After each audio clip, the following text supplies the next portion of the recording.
आवाज एंटरप्रेन्योर में आपका फिर स्वागत है।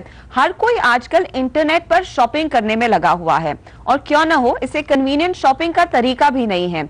जाहिर है फ्लिपकार्ट, जबोंग, मिंत्रा जैसी कंपनियों की सक्सेस स्टोरी से काफी लोग प्रभावित भी हुए हैं और हमसे भी हजारों दर्शकों ने पूछा है कि कैसे एक ई कॉमर्स रिटेल का कारोबार शुरू किया जाए। इस बिजनेस की बारीकियां बताने के लिए हम दो सक्सेसफुल कंपनियों के फाउंडर से आज बात करेंगे।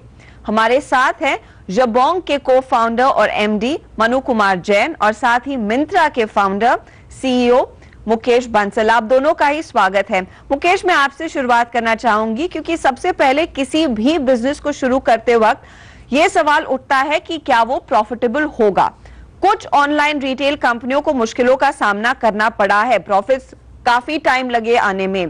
आप क्या कहेंगे, इजी है प्रॉफिटेबिलिटी अचीव करना या फिर काफी मेहनत लगती है? काफी हद तक इस पर भी निर्भर करता है कि आप कौन सी कैटेगरी में है, वो बड़ी कैटेगरी है, छोटी कैटेगरी है, कॉम्पिटिटिव लैंडस्केप कैसा है, उसका मार्जिन स्ट्रक्चर कैसा है। फॉर एग्जांपल अगर आप ग्रोसरीज बेच रहे हैं तो उसमें मार्जिन बहुत कम होते हैं, इलेक्ट्रॉनिक्स में मार्जिन बहुत कम होते हैं, फैशन कैटेगरी में रिलेटिवली मार्जिन बेटर है। तो एंटरप्रेन्योर को समझना चाहिए कि इस कैटेगरी के बिजनेस डायनामिक्स कैसे हैं और दूसरा उतने पर्सनल एम्बिशन क्या है। कुछ लोग थोड़ा छोटा बिजनेस बनाना चाहते हैं but to get to profitability quickly there it should be self funded. कुछ लोग काफ़ी बड़ा स्केल अचीव करना चाहते हैं, उसके लिए ज़्यादा इन्वेस्टमेंट लगता है, बड़ा टीम लगता है, प्रॉफिटेबल होने में टाइम लगता है। तो आई थिंक इसका कोई यूनिवर्सल आंसर नहीं है। आई थिंक एंटरप्रेन्योर की अपनी एम्बिशन, कैटेगरी के डायनेमिक्स सबको मिला के they should take a call. Manu, इस स्पेस में जबोंग की एंट्री थोड़ी देरी से हुई, तो आपका फोकस क्या था प्रॉफिट्स के लिहाज से? फॉर्चुनेटली और अनफॉर्चुनेटली फॉर अस, क्योंकि हम लोग सबसे आखिरी में एंटर करे मार्केट में और जब तक हम एंटर करे तब तक मार्केट के डायनामिक्स थोड़े चेंज हो गए थे, तो हमारा फोकस प्रॉफिटेबिलिटी पे पहले दिन से था। तो हाँ, इस सेक्टर में थोड़ा टाइम लगता है बट मेरे ख्याल से वो हर किसी सेक्टर में लगता है to build a solid business.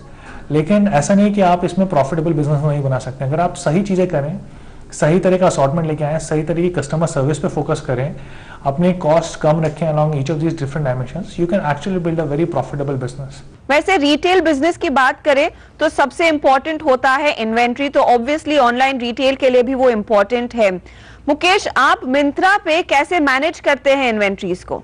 So again वो कैटेगरी टू कैटेगरी डिपेंड करता है। फंडामेंटली दो मॉडल हैं, एक आप मार्केट प्लेस मॉडल में रख सकते हैं वेयर वेंडर खुद से बेचता है, आपका खाली ऑनलाइन प्लेटफॉर्म है, तो उसमें आपका इन्वेंट्री रिस्क नहीं है। लेकिन किस तरह का सिलेक्शन होगा, किस तरह की सर्विस होगी, उस पर वेंडर पर डिपेंडेंस काफ़ी हो जाती है।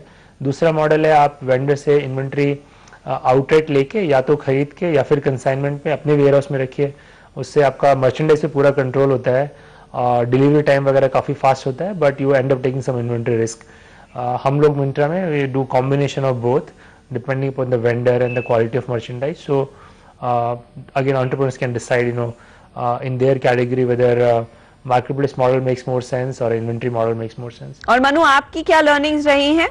देखिए, इन्वेंट्री के दो तीन अलग अलग तरीके हैं मैनेज करने के। आप खुद खरीद के रख सकते हैं अपनी इन्वेंट्री, या फिर आप अपने पास इन्वेंट्री रख सकते हैं लेकिन आप उसे खरीदे ना, आप उसको कंसाइनमेंट मॉडल पे ले आए, जिसको बोलते हैं कि आप अपने पास रखेंगे लेकिन आप तभी उसको पे करेंगे जब आप उसको बेच चुके होंगे। या फिर तीसरा, जो कि आज के टाइम में कई सारी कंपनीज कर रही हैं, जिसको बोलते हैं मार्केट प्लेस मॉडल, जिसमें आप अपने पास इन्वेंट्री रखते हैं, किसी और के पास रखते हैं, लेकिन आप जब बेच देते हैं उसके बाद या तो आप उसको शिप कर देते हैं या किसी और थर्ड पार्टी वेंडर को बोल देते हैं शिप करने के लिए।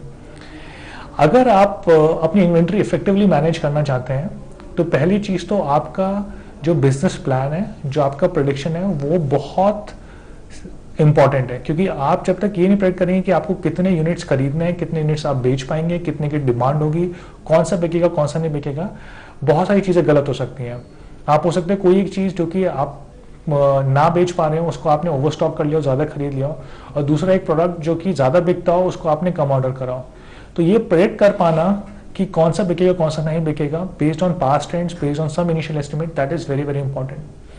दूसरी चीज जो इंपॉर्टेंट है वो ये है कि आप इनिशियल ट्रेंड्स देख के उसको रीऑर्डर कर सकें, अगर आप खुद रख रहे हैं इन्वेंट्री अपने पास। तो जैसे कि आपने शुरू में आपने कुछ 100 प्रोडक्ट्स बेचने स्टार्ट किए, लेकिन आपको रियलाइज हुआ कि इसमें से 10 बहुत तेज बिक रहे हैं और आपके पास स्टॉक कम है, you should be able to reorder those 10 units very very frequently. तीसरा, अगर आप अपना इन्वेंट्री कम करने के लिए मार्केट प्लेस मॉडल पे जा रहे हैं, सबसे बड़ा नुकसान ये होता है कि उस केस में, क्योंकि कोई एक थर्ड पार्टी वेंडर है जो कि उसको शिप कर रहा है और सर्विस कर रहा है, कस्टमर का जो एक्सपीरियंस है वो डाइल्यूट रहता है। तो उस केस में आपको बहुत ज़रूरी है कि आप ये इंश्योर करें कि वो थर्ड पार्टी वेंडर जो मार्केट प्लेस मॉडल में आपके बिहाफ पे शिप कर रहा है, वो एक सही कस्टमर सर्विस प्रोवाइड कर रहा है आपके कस्टमर को। ये कस्टमर कभी ये नहीं सोचेगा कि वो एक थर्ड पार्टी वेंडर है जिसने गलत सर्विस प्रोवाइड करी। कस्टमर हमेशा आपको दोषी ठहराएगा for any kind of goof up और for any kind of poor customer service.